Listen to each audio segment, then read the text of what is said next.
So guys, we've never shown you this exhaust before. I really been wanting to do this for a while. This thing is freaking amazing.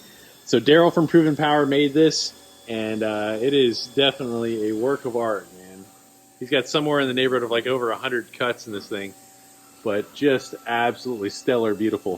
When this thing is open, it bypasses the muffler and goes straight through, and when it's closed, it goes to the muffled system and then back. But man, what a absolute freaking work of art. Ladies and gentlemen, this is a big step in the development of the Miata. The LS3 540 wheel horsepower Miata.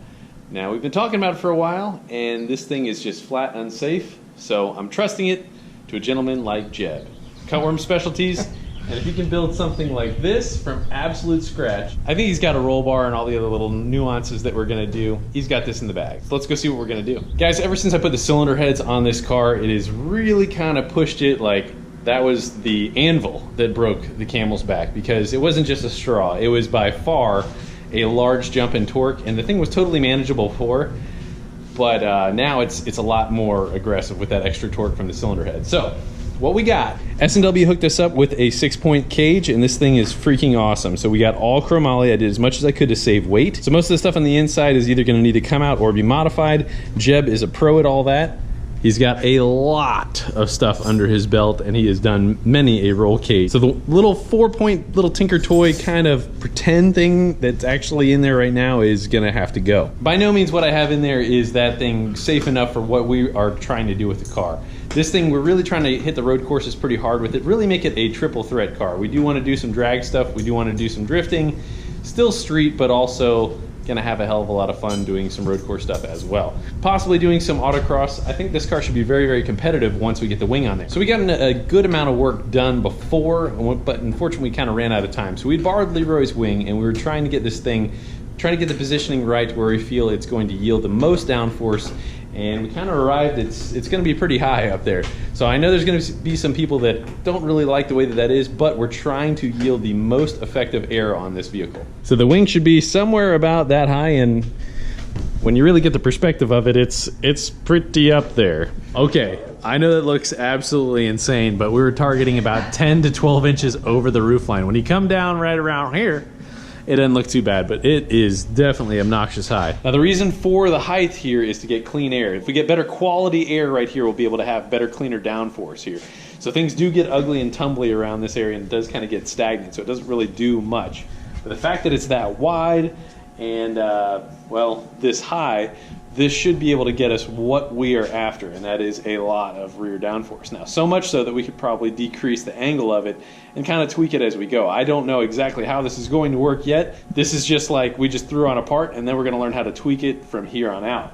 But this is very, very close to what we're after. So this is 57 inches off the ground, and that is very, very high. So I'm actually 6 feet tall, and this is right at my shoulder just about, man. So this is, whew. I mean, what has to be understood is we're doing this for function, not to cruise around the mall parking lot. Right, yeah. This thing is gradually getting to the point of where it's a little bit less street car like and a lot more race car like. Now, let's take a look at the front splitter. So it's taken us a while to get where we're at, but man, love those freaking canards, and look at how far that thing sticks out. So that's 4 inches. We got to get our angle dialed in there, and we're gonna have to get our angle dialed in there. That's definitely the wrong angle on the wing, but we just mocked it up trying to figure out how the rods that are gonna be supporting it are going to be going. A lot of this build I had really kind of set up such that I wanted it to be really, really, really lightweight, and there was pretty much, I had compromised a lot of things. This thing right here, however, I spent probably too much money on. It's a $1,000, 8-pound piece of junk. I'm not happy with it at all, and unfortunately it's not safe whatsoever. I probably will end up putting on an OEM Miata hardtop. I do like the hardtop, but let's just look at this. Look in the reflection right there. You can kind of see she's not exactly the most solid thing. And then when you couple that with the little pathetic roll bar that we have in there right now, it's really kind of just a hoop setup. It's not safe. So that's where the S&W roll bar comes in. Pretty easy. 8 pounds? One hand. It's about that. 8 pounds? It might be a little bit more than that. Well, I think we've added some bracketry on it. Yeah. But it was supposed to be, I mean, it's pretty cool. Plus the nuts and bolts, if you use rivets, it would be lighter. Yeah, it's pretty cool, but I said, hey, maybe we could do that, but put the rivets in? Yeah, save weight. No, I don't think it's worth it, man. Stainless steel over rivets, aluminum rivets, it would be something. Cool. Well, I had a buddy that used to work for a drag team, and like the owner of the drag team, and he was like really crazy about weight. Yeah. He took the whole car apart and pulled all the washers off. Wow. And then put them all in a bucket, and it was like pounds. Oh yeah, I believe it. So next item of business is, let me confess, I'm really cheap. This build cost me a lot of money, so I was looking anywhere where I could possibly save some money. So these are Craigslist seats, and actually this one came off of a buddy's car that did very good in his C5, but that one is truly a Craigslist seat. I think I got it for 50 bucks. It's a Corbeau, and they don't match or anything, and they're pretty ratty, and they aren't the most total, tight fixed deal, but it's time for them to go. I've had them in there for a few years, and actually this is Leroy's old steering wheel here, so I'm pretty stoked about that. It's a smaller wheel, but it's bigger than what I had in there. I had this D flat deal right there. All right, so this is the old steering wheel that I had, and that flat D part on the bottom, that relief is kind of meant for clearance for your legs. Unfortunately, that really screwed me up a whole lot of times when I was trying to drive this thing pretty hard, getting her slung around, and I lost control of the car because I'd slide off the wheel. Yeah, I will still need the fire extinguisher holder, though. As redneck as that is, I definitely need to have the fire extinguisher in there. So we got to put that guy back on. So we pulled off the top in order to get the seats out. That's going to make everything easier for the roll bar. We're going to have to put some holes down in through there. It's going to be a lot of work, but I think Jeb's the man for the job. He can definitely handle this, and I think the car is going to be a hell of a lot safer. Ideally, I'd love to be able to play with this thing in the wind tunnel and really tweak that downforce. So with the splitter and the canards of what we're going to do, we're really going to try and put some frontal downforce on this thing and make it adjustable so that if we're doing some drag stuff, we can kind of pull it off. We can also tweak the wing.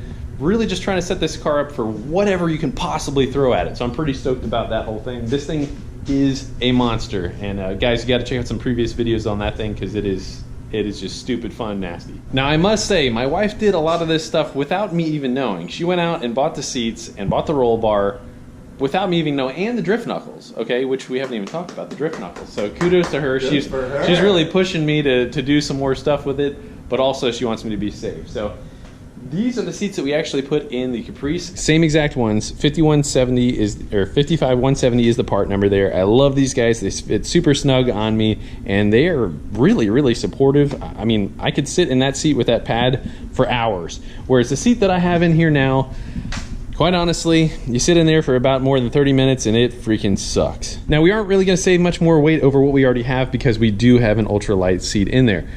The main fact is, again, safety. I don't know if you're gonna class it up any, but it's gonna be just a better all-around setup. Sure, it's gonna class it up. Well, yeah, I guess if you get the Craigslist seats out of there, it's probably a little bit better. You know? It's a coffee stain. Yeah, it's terrible. I even like painted them and stuff too because it was red seats, so I'll confess I did some really rednecky stuff in there. Did you really paint those seats? I did, yeah. Well, it was with an upholstery paint. All right, so the back of the Miata, you might notice, looks really weird and naked, and that's because we have our diffuser, which has been modified. I bought a Lotus Elise diffuser a long time ago, stuck it on there. It was pretty inexpensive, but we changed the angle of it, and that did help.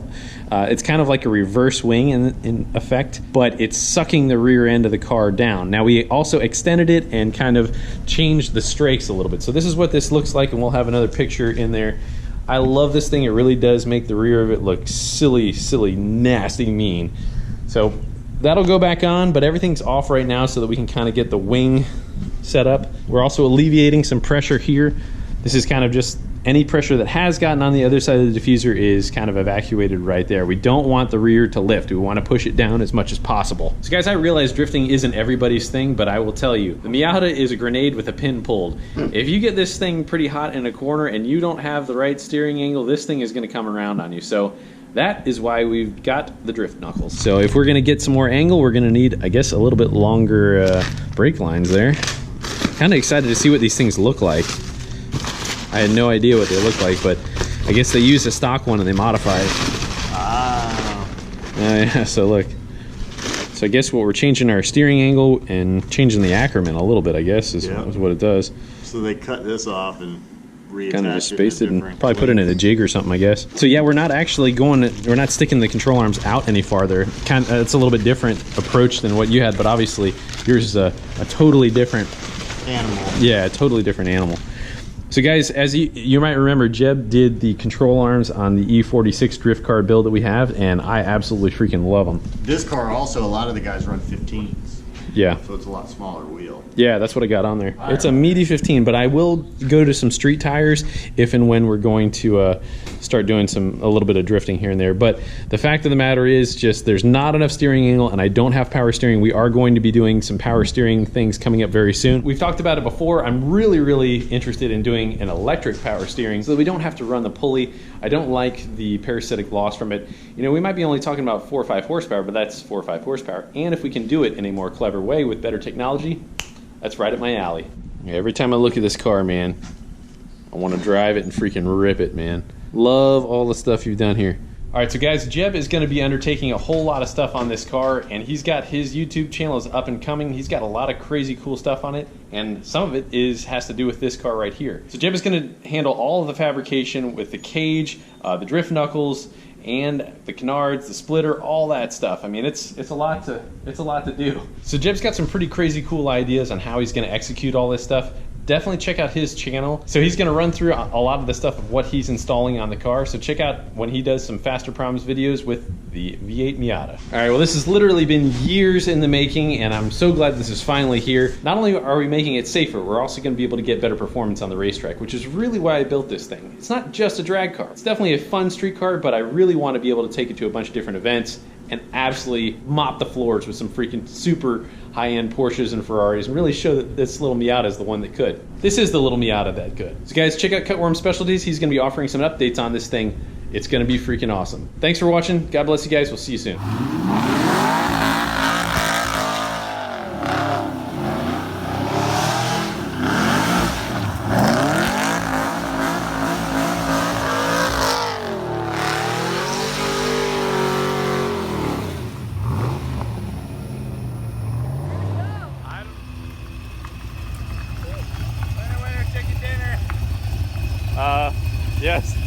Yes, you won.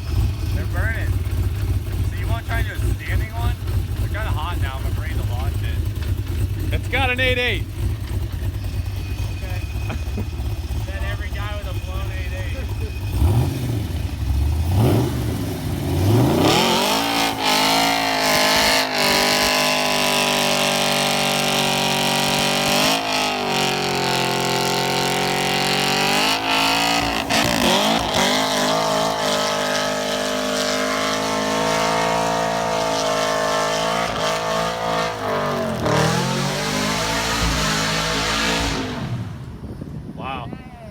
There goes.